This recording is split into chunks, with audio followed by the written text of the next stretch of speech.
सुनील यदुवंशी।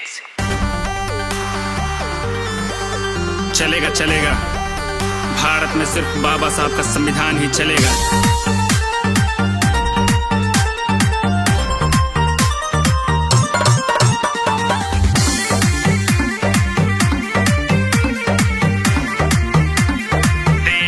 आजादी से पहले काव रहा, केकरे मोछी पे ताव रहा। पूछ के देखा पुरखन से, सीना पे कितना घाव रहा। घाव रहा सीना पे कितना घाव रहा। आजादी से पहले काव रहा, केकरे मोछी पे ताव रहा। पूछ के देखा पुरखन से, सीना पे कितना घाव रहा। सीना पे कितना घाव रहा। ई बात बाटे हक्के लाला, केहू के ना अपमान के बा, केहू के ना अपमान के बा। छाती तान के जियते हा तो देन ई संविधान के बा, देन ई संविधान के बा, देन ई संविधान के बा। छाती तान के जियते हा तो देन ई संविधान के बा, देन ई संविधान के बा, देन ई संविधान के बा।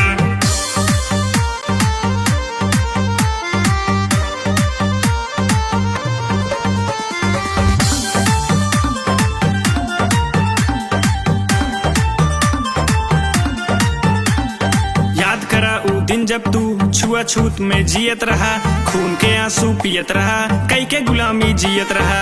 खून के आंसू पियत रहा, कई के गुलामी जियत रहा।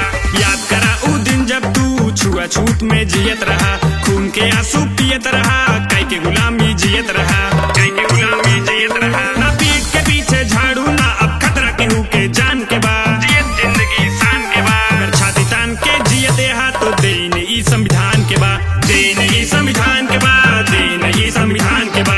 छाती तान के जियते हा तो देन ई संविधान के बा, देन ई संविधान के बा, देन ई संविधान के बा।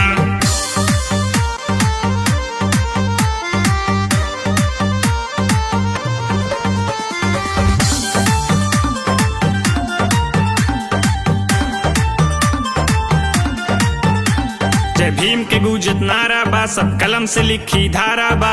251 पन्ना से चलत देश इशारा बा, 251 पन्ना से चलत देश इशारा बा। जय भीम के गूंजत नारा बा, सब कलम से लिखी धारा बा। 251 पन्ना से चलत देश इशारा बा, चलत देश इशारा बा। अब ऊंच नीच के भेद न बा, सब जियत जिंदगी शान के बा, जियत जिंदगी शान के बा। छाती तान के जियते हा तो देन ई संविधान के बा, देन ई संविधान के बा, देन ई संविधान के बा। छाती तान के जियते हा तो देन ई संविधान के बा, देन ई संविधान के बा, देन ई संविधान के बा। जय संविधान, जय बाबा साहब।